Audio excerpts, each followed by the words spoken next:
हरिवंश जी,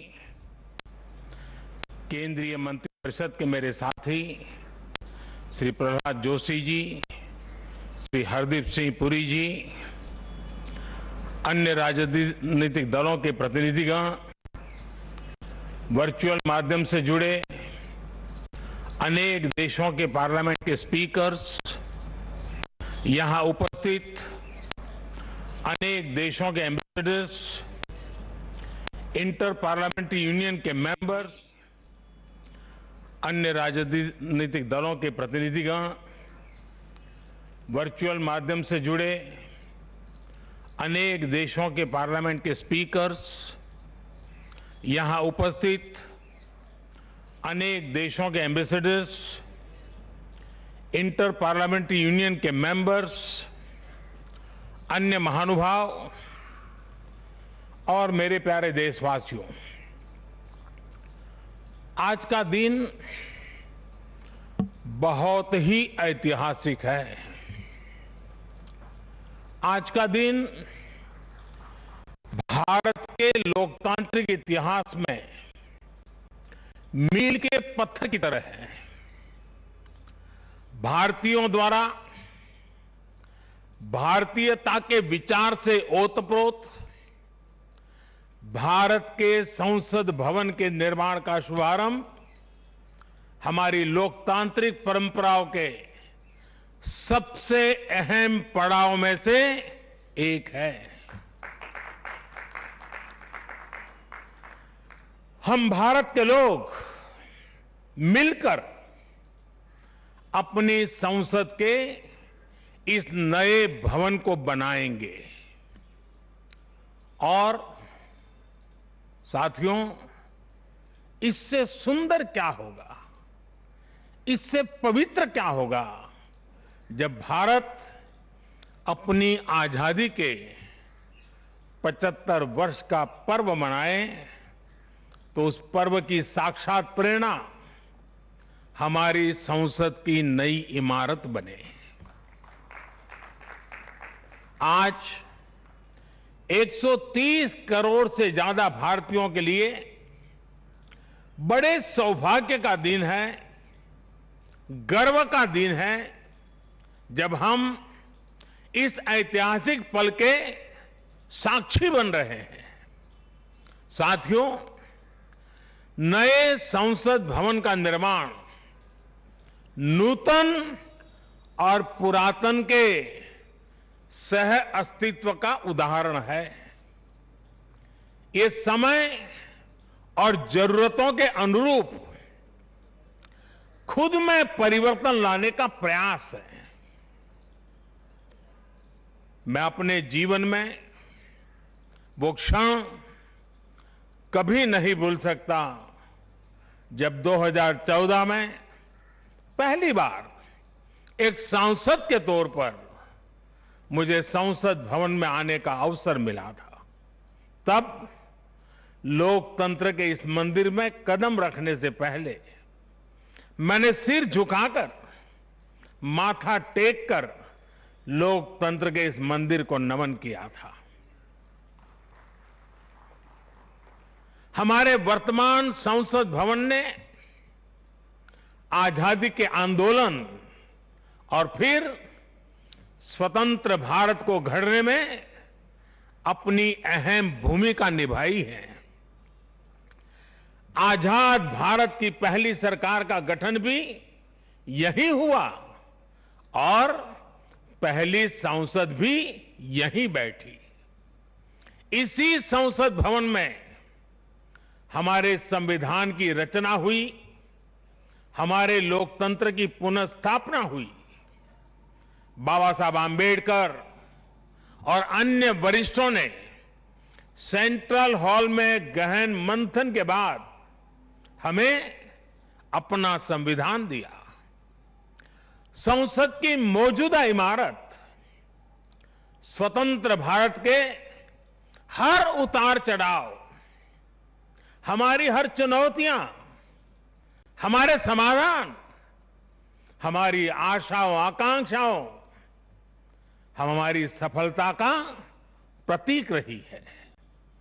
इस भवन में बना प्रत्येक कानून, इन कानूनों के निर्माण के दौरान संसद भवन में कही गहरी, अनेक गहरी बातें, ये सब हमारे लोकतंत्र की धरोहर है। लेकिन साथियों, संसद के शक्तिशाली इतिहास के साथ ही यथार्थ को भी स्वीकारना उतना ही आवश्यक है। ये इमारत अब करीब करीब 100 साल की हो रही है। बीते दशकों में इसे तत्कालीन जरूरतों को देखते हुए निरंतर अपग्रेड किया गया। इस प्रक्रिया में कितनी ही बार दीवारों को तोड़ा गया है, कभी नया साउंड सिस्टम, कभी फायर सेफ्टी सिस्टम, कभी आईटी सिस्टम। लोकसभा में बैठने की जगह बढ़ाने के लिए तो दीवारों को भी हटाया गया। इतना कुछ होने के बाद संसद का ये भवन अब विश्राम मांग रहा है। अभी लोकसभा अध्यक्ष जी भी बता रहे थे कि किस तरह बरसों से मुश्किलों भरी स्थिति रही है। बरसों से नए संसद भवन की जरूरत महसूस की गई है। ऐसे में ये हम सभी का दायित्व बनता है कि 21वीं सदी के भारत को अब एक नया संसद भवन मिले। इसी दिशा में आज ये शुभारंभ हो रहा है और इसलिए आज जब हम एक नए संसद भवन का निर्माण कार्य शुरू कर रहे हैं तो वर्तमान संसद परिषद के जीवन में नए वर्ष भी जोड़ रहे हैं। साथियों, नए संसद भवन में ऐसी अनेक नई चीजें की जा रही हैं जिससे सांसदों की एफिशिएंसी बढ़ेगी, उनके वर्क कल्चर में आधुनिक तौर तरीके आएंगे। अब जैसे अपने सांसदों से मिलने के लिए उनके संसदीय क्षेत्र से लोग आते हैं, तो अभी जो संसद भवन है उसमें लोगों को बहुत दिक्कत होती है। आम जनता को दिक्कत होती है, नागरिकों को दिक्कत होती है। आम जनता को अपनी कोई परेशानी अपने सांसद को बतानी है, कोई सुख दुख बांटना है, तो इसके लिए भी संसद भवन में स्थान की बहुत कमी महसूस होती है। भविष्य में प्रत्येक सांसद के पास ये सुविधा होगी कि वो अपने क्षेत्र के लोगों से यहीं निकट में ही, इसी ये विशाल परिसर के बीच में ही उनको एक व्यवस्था मिलेगी ताकि वो अपने संसदीय क्षेत्र से आए लोगों को उनके सुख दुख बांट सके। साथियों, पुराने संसद भवन ने स्वतंत्रता के बाद के भारत को दिशा दी, तो नया भवन आत्मनिर्भर भारत के निर्माण का गवाह बनेगा। पुराने संसद भवन में देश की आवश्यकताओं की पूर्ति के लिए काम हुआ, तो नए भवन में 21वीं सदी के भारत की आकांक्षाएं पूरी की जाएगी। जैसे आज इंडिया गेट से आगे नेशनल वॉर मेमोरियल ने राष्ट्रीय पहचान बनाई है, वैसे ही संसद का नया भवन अपनी पहचान स्थापित करेगा। देश के लोग, आने वाली पीढ़ियां नए भवन को देखकर गर्व करेगी कि ये स्वतंत्र भारत में बना है। आजादी के 75 वर्ष का स्मरण करते हुए इसका निर्माण हुआ है। साथियों, संसद भवन की शक्ति का स्रोत, उसकी ऊर्जा का स्रोत हमारा लोकतंत्र है। आजादी के समय किस तरह से एक लोकतांत्रिक राष्ट्र के रूप में भारत के अस्तित्व पर संदेह और शंकाएं जताई गई थी, ये इतिहास का हिस्सा है। अशिक्षा, गरीबी, सामाजिक विविधता और अनुभवहीनता जैसे अनेक तर्कों के साथ ये भविष्यवाणी भी कर दी गई थी कि भारत में लोकतंत्र असफल हो जाएगा। आज हम गर्व से कह सकते हैं कि हमारे देश ने उन आशंकाओं को न सिर्फ गलत सिद्ध किया है, बल्कि 21वीं सदी की दुनिया भारत को अहम लोकतांत्रिक ताकत के रूप में आगे बढ़ते हुए देख भी रही है। साथियों, लोकतंत्र भारत में क्यों सफल हुआ, क्यों सफल है और क्यों कभी लोकतंत्र पर आंच नहीं आ सकती, ये बात हमारी हर पीढ़ी को जानना समझना बहुत आवश्यक है। हम देखते सुनते हैं, दुनिया में 13वीं शताब्दी में रचित मैग्ना कार्टा की बहुत चर्चा होती है।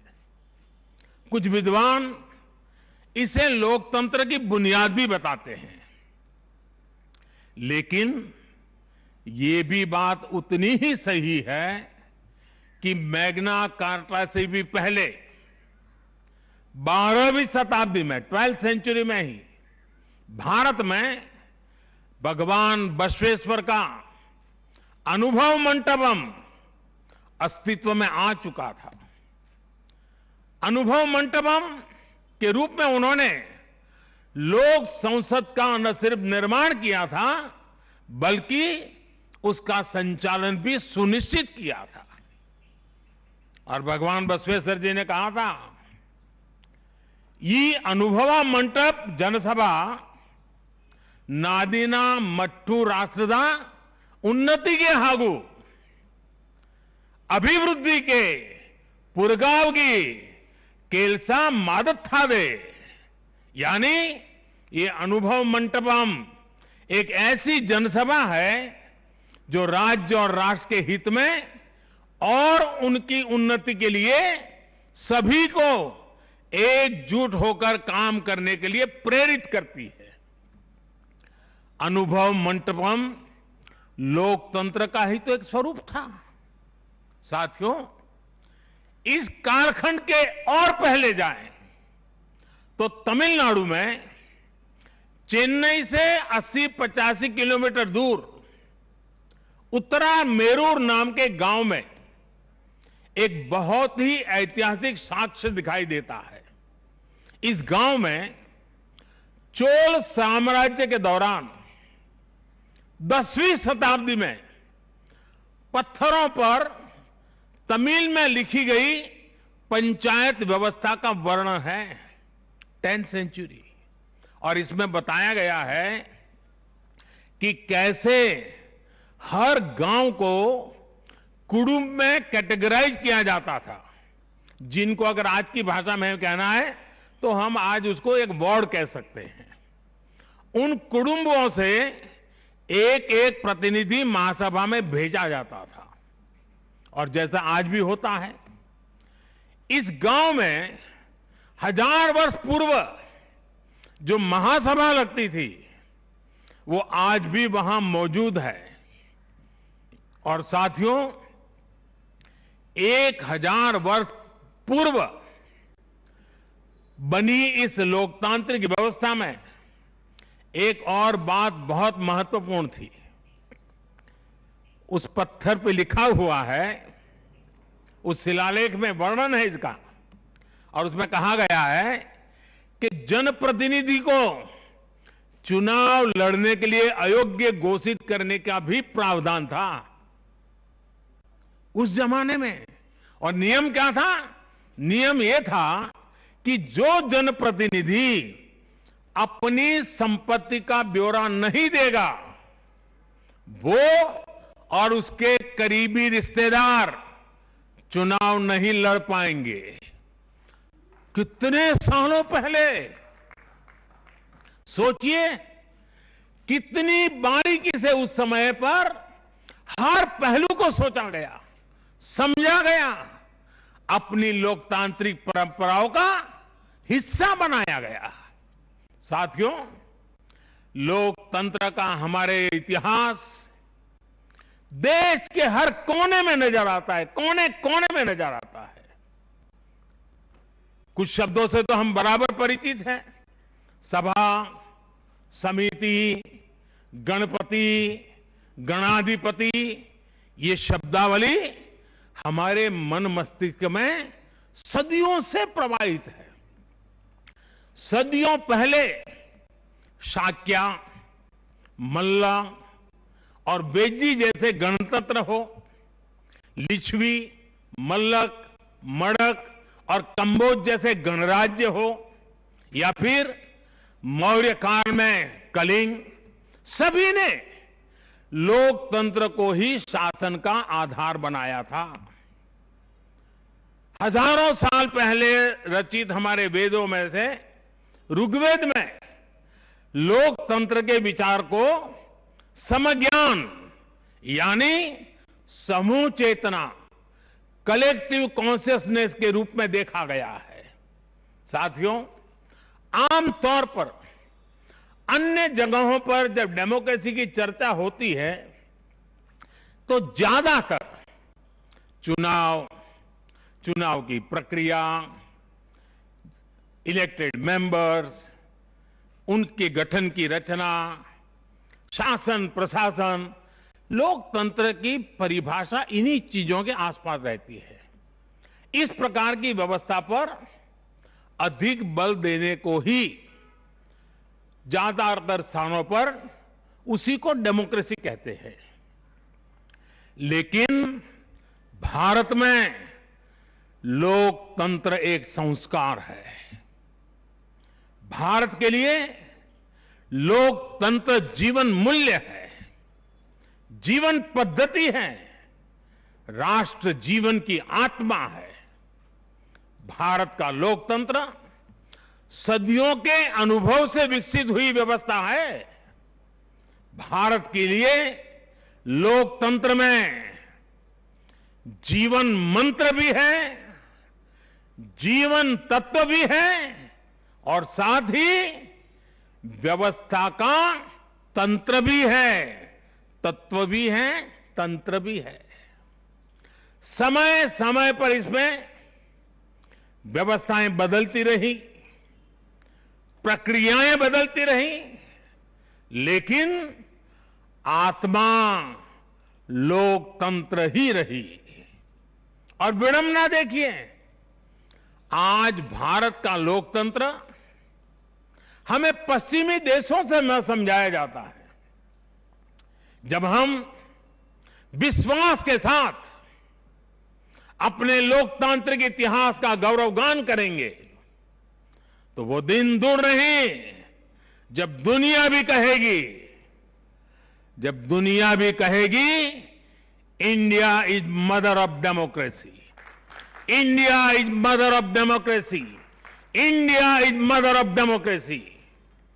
साथियों, भारत के लोकतंत्र में समाहित शक्ति ही देश के विकास को नई ऊर्जा दे रही है, देशवासियों को नया विश्वास दे रही है।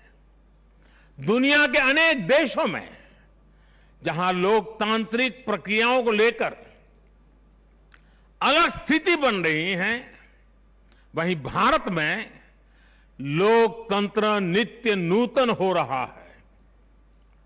हाल के वर्षों में हमने देखा है कि कई लोकतांत्रिक देशों में अब वोटर टर्नआउट लगातार घट रहा है। इसके विपरीत भारत में हम हर चुनाव के साथ वोटर टर्नआउट को बढ़ाते हुए देख रहे हैं, बढ़ता हुआ देख रहे हैं। इसमें भी महिलाओं और युवाओं की भागीदारी निरंतर बढ़ती जा रही है। साथियों, इस विश्वास की, इस आस्था की वजह है भारत में लोकतंत्र हमेशा से ही गवर्नेंस के साथ ही मतभेदों और विरोधाभासों को सुलझाने का महत्वपूर्ण माध्यम भी रहा है। अलग अलग विचार, अलग अलग दृष्टिकोण, ये सब बातें एक वाइब्रेंट डेमोक्रेसी को सशक्त करते हैं। डिफरेंसेस के लिए हमेशा जगह हो, लेकिन डिस्कनेक्ट कभी ना हो, इसी लक्ष्य को लेकर हमारा लोकतंत्र आगे बढ़ा है। गुरु नानक देव जी ने, और बड़ी सटीक बात कही है, गुरु नानक देव जी ने भी कहा है, जब लग दुनिया रही है नानक, जब लग दुनिया रही है नानक, किछु सुनिए किछु कहिए। यानी जब तक संसार रहे तब तक संवाद चलते रहना चाहिए। कुछ कहना और कुछ सुनना, यही तो संवाद का प्राण है, यही लोकतंत्र की आत्मा है। पॉलिसीज में अंतर हो सकता है, पॉलिटिक्स में भिन्नता हो सकती है, लेकिन हम पब्लिक की सेवा के लिए हैं। इस अंतिम लक्ष्य में कोई मतभेद नहीं होना चाहिए। वाद संवाद संसद के भीतर हो या संसद के बाहर, राष्ट्र सेवा का संकल्प, राष्ट्रहित के प्रति समर्पण लगातार झलकना चाहिए। और इसलिए आज जब नए संसद भवन का निर्माण शुरू हो रहा है, तो हमें याद रखना है कि वो लोकतंत्र जो संसद भवन के अस्तित्व का आधार है, उसके प्रति आशावाद को जगाए रखना हम सभी का दायित्व है। हमें हमेशा याद रखना है कि संसद पहुंचा हर प्रतिनिधि जवाबदेह है। ये जवाबदेही जनता के प्रति भी है और संविधान के प्रति भी है।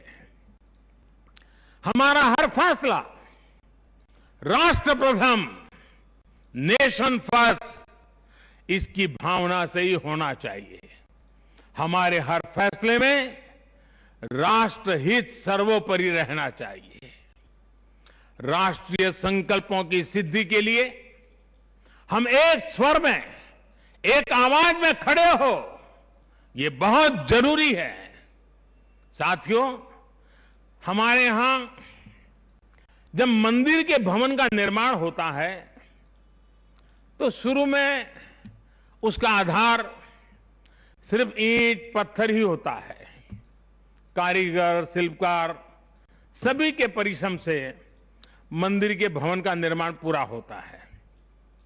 लेकिन वो भवन एक मंदिर तब बनता है, उसमें पूर्णता तब आती है जब उसमें प्राण प्रतिष्ठा होती है। प्राण प्रतिष्ठा होने तक वो सिर्फ एक इमारत ही रहता है। साथियों, नया संसद भवन भी बनकर तो तैयार हो जाएगा, लेकिन वो तब तक एक इमारत ही रहेगा जब तक उसकी प्राण प्रतिष्ठा नहीं होगी। लेकिन ये प्राण प्रतिष्ठा किसी एक मूर्ति की नहीं होगी।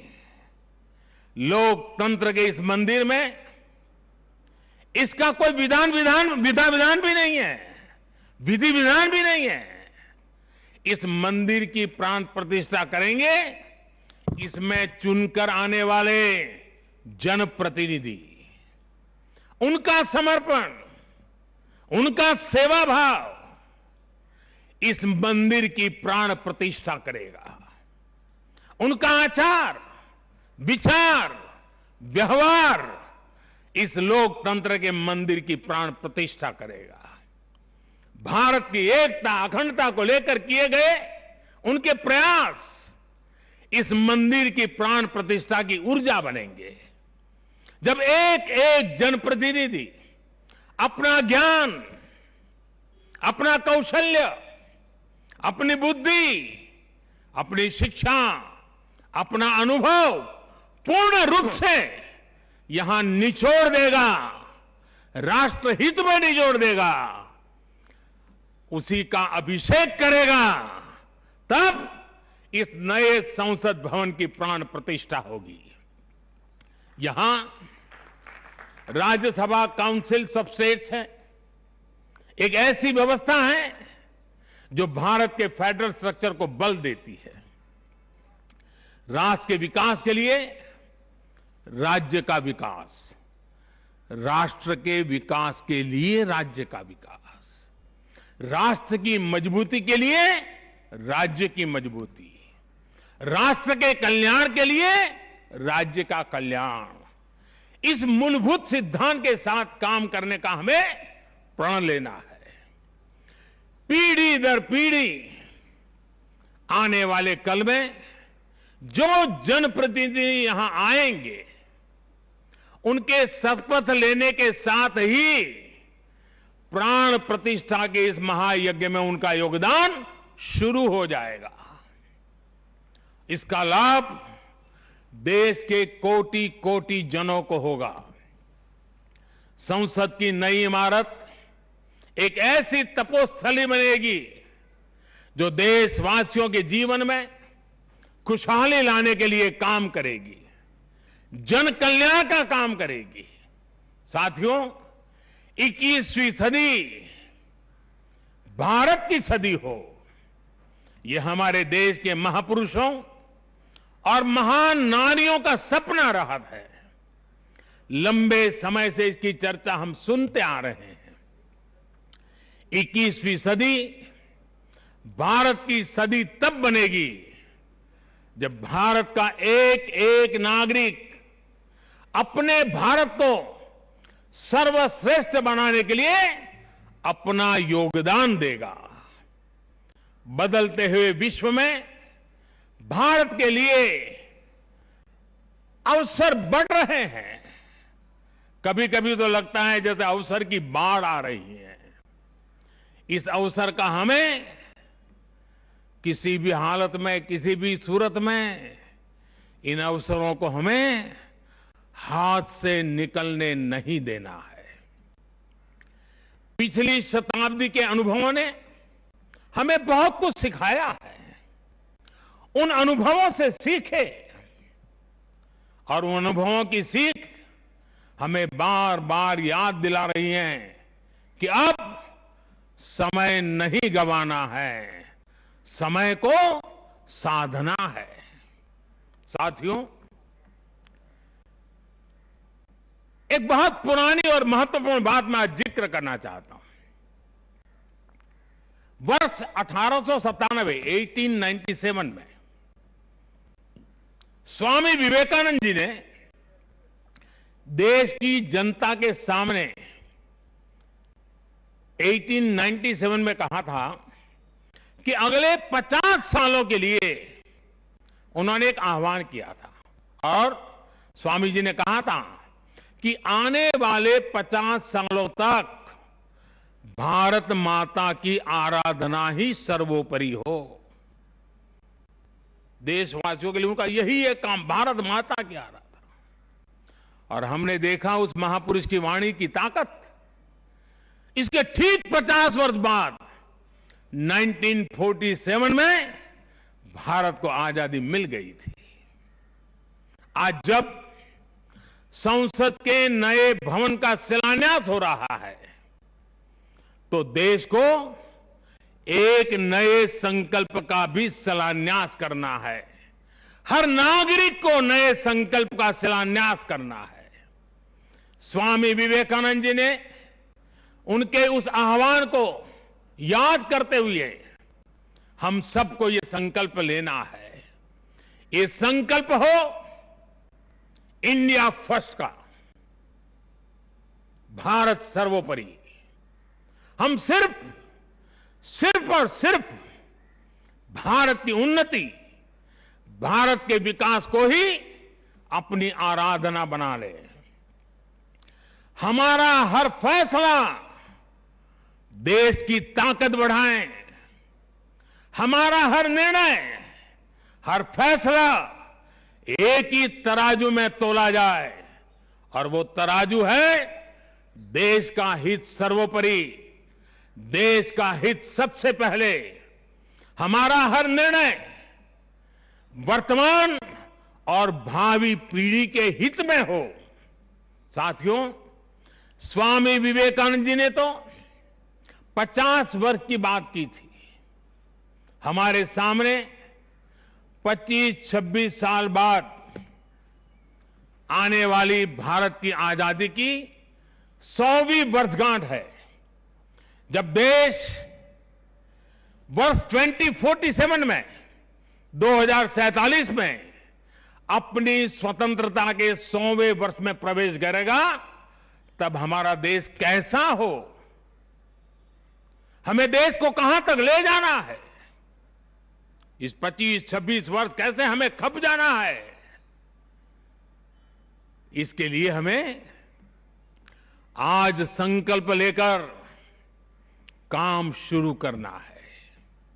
जब हम आज संकल्प लेकर देश हित को सर्वोपरि रखते हुए काम करेंगे, तो देश का वर्तमान ही नहीं बल्कि देश का भविष्य भी बेहतर बनाएंगे। आत्मनिर्भर भारत का निर्माण, समृद्ध भारत का निर्माण अब रुकने वाला नहीं है, कोई रोक भी नहीं सकता। साथियों, हम भारत के लोग ये प्रण करें, हमारे लिए देश हित से बड़ा और कोई हित कभी नहीं होगा। हम भारत के लोग ये प्रण करें, हमारे लिए देश की चिंता अपनी खुद की चिंता से बढ़कर होगी। हम भारत के लोग ये प्रण करें, हमारे लिए देश की एकता अखंडता से बढ़कर कुछ नहीं होगा।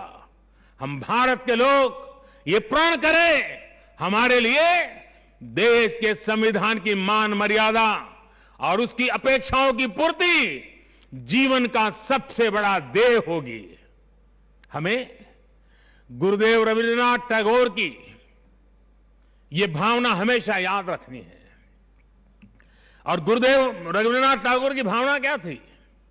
गुरुदेव कहते थे, एकोता उत्साहो धरो, एकोता उत्साहो धरो, জাতীয় উন্নতি করো,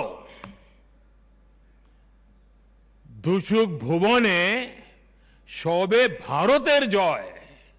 यानी एकता का उत्साह थामे रहना है। हर नागरिक उन्नति करे, पूरे विश्व में भारत की जय जयकार हो। मुझे विश्वास है हमारी संसद का नया भवन हम सभी को एक नया आदर्श प्रस्तुत करने की प्रेरणा देगा। हमारी लोकतांत्रिक संस्थाओं की विश्वसनीयता हमेशा और मजबूत होती रहे। इसी कामना के साथ मैं अपनी वाणी को विराम देता हूं और 2047 के संकल्प के साथ पूरे देशवासियों को चल पड़ने के लिए निमंत्रण देता हूं। आप सबका बहुत बहुत धन्यवाद। धन्यवाद माननीय प्रधानमंत्री जी, आपके प्रेरणादायक शब्दों के लिए आपका हृदय से आभार। अंत्योदय से राष्ट्रोदय की संकल्पना को साकार करते मां भारती की सेवा में समर्पित माननीय प्रधानमंत्री जी, आपके मार्गदर्शन में बनने वाला नया संसद भवन विश्व की ललाट पर दमकते भारत के लोकतंत्र को समर्पित है। जो भारत सर्वोपरि का जो नारा आपने दिया उसे ಇನ್ನು ನೂತನ ಸಂಸತ್ ಭವನಕ್ಕೆ ಶಂಕುಸ್ಥಾಪನೆಯನ್ನ ನೆರವೇರಿಸಿರುವಂತಹ ಪ್ರಧಾನಿ ನರೇಂದ್ರ ಮೋದಿ ಅವರು ಬಹಳಷ್ಟು ವಿಚಾರಗಳ ಬಗ್ಗೆ ಮಾತನಾಡ್ತಾ ಹೋದ್ರು. ಅದರಲ್ಲೂ ಕೂಡ ಪ್ರಜಾಪ್ರಭುತ್ವ ನಮ್ಮ ದೇಶದ ಅತಿದೊಡ್ಡ ಆಸ್ತಿ, ಜೊತೆಗೆ ನಮ್ಮ ದೇಶ ಇಡೀ ಪ್ರಜಾಪ್ರಭುತ್ವ ಅನ್ನುವಂಥ ಗಮನಕ್ಕೆ ನಾವು ಕೊಟ್ಟಂತ ಸಂದರ್ಭದಲ್ಲಿ ಪ್ರಜಾಪ್ರಭುತ್ವಕ್ಕೆ ತಾಯಿ ಇದ್ದ ಹಾಗೆ ತಮ್ಮ ಭಾಷಣದಲ್ಲಿ ಯುವ ಜನಾಂಗದ ವಿಚಾರವಾಗಿ ಅವರು ಮಾತನಾಡ್ತಾ ಯುವ ಜನಾಂಗ ಮುಂದೆ ಹೆಮ್ಮೆ ಪಡ್ತಾರೆ.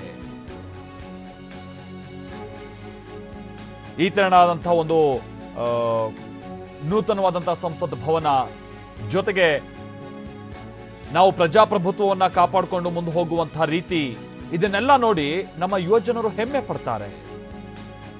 ಭಾರತದಲ್ಲಿ ಪ್ರಜಾಪ್ರಭುತ್ವ ವ್ಯವಸ್ಥೆ ಇದು ಯಶಸ್ವಿಯಾಗಿದೆ, ಇಡೀ ಪ್ರಪಂಚಕ್ಕೆ ಮಾದರಿಯಾಗಿದೆ. ಇದನ್ನ ನಾವು ದೇಶದ ಪ್ರತಿಯೊಬ್ಬರೂ ಕೂಡ ತಿಳಿದುಕೊಳ್ಬೇಕು.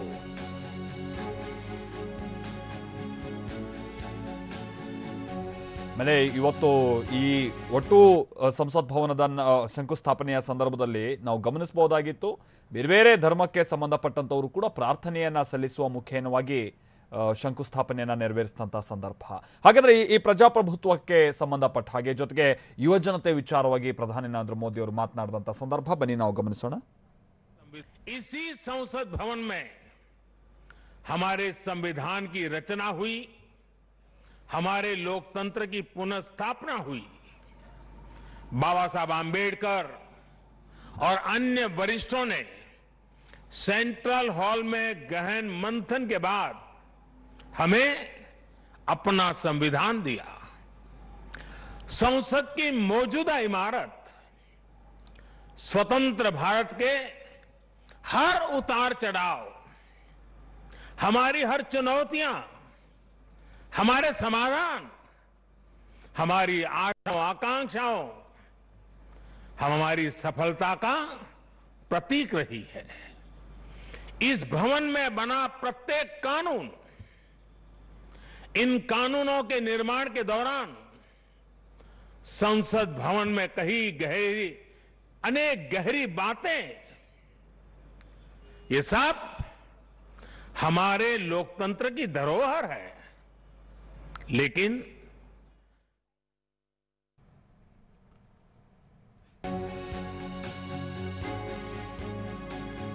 ಇನ್ನು ಇವತ್ತಿನ ಪ್ರಧಾನಿ ನರೇಂದ್ರ ಮೋದಿ ಅವರ ಈ ಭಾಷಣದ ಸಂದರ್ಭದಲ್ಲಿ ಬಸವಣ್ಣನವರ ಅನುಭವ ಮಂಟಪದ ವಿಚಾರವೂ ಕೂಡ ಪ್ರಸ್ತಾಪ ಆಯಿತು.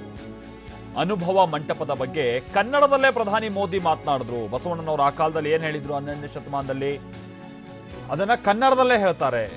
12ನೇ ಶತಮಾನದಲ್ಲೇ ಭಾರತದಲ್ಲಿ ಪ್ರಜಾಪ್ರಭುತ್ವದ ಅಸ್ತಿತ್ವ ಇತ್ತು, ಆ ಕಲ್ಪನೆ ಇತ್ತು. 12ನೇ ಶತಮಾನದಲ್ಲೇ ಅನುಭವ ಮಂಟಪ ಸ್ಥಾಪನೆ ಆಯಿತು. ಬಸವಣ್ಣನವರ ಅನುಭವ ಮಂಟಪ ಇದು ವಿಶ್ವದ ಮೊದಲ ಸಂಸತ್. ಇದನ್ನು ಕನ್ನಡದಲ್ಲೇ ಅವರು ಹೇಳ್ತಾರೆ. ಅನುಭವ ಮಂಟಪ ನಾಡಿನ ಅಭಿವೃದ್ಧಿ ಹಾಗೆ ಉನ್ನತಿಗೆ ಕೆಲಸ, ಹೀಗಂತ ಅವತ್ತೇ ಬಸವಣ್ಣನವರು ಹೇಳಿದ್ರು. जनसभा है जो राज्य और राष्ट्र के हित में और भारत में भगवान बसवेश्वर का अनुभव मंटपम अस्तित्व में आ चुका था. अनुभव मंटपम के रूप में उन्होंने लोक संसद का न सिर्फ निर्माण किया था, बल्कि उसका संचालन भी सुनिश्चित किया था. और भगवान बसवेश्वर जी ने कहा था, ಈ ಅನುಭವ ಮಂಟಪ ಜನಸಭಾ ನಾಡಿನ ಮಟ್ಟು ರಾಷ್ಟ್ರದ ಉನ್ನತಿಗೆ ಹಾಗೂ ಅಭಿವೃದ್ಧಿಗೆ ಪುರಗಾವ್ಗಿ ಕೆಲಸ ಮಾಡುತ್ತದೆ. यानी ये अनुभव मंटपम एक ऐसी जनसभा है जो राज्य और राष्ट्र के हित में और उनकी उन्नति के लिए सभी को एकजुट होकर काम करने के लिए प्रेरित करती है. अनुभव मंटपम लोकतंत्र का ही तो एक स्वरूप था. भारत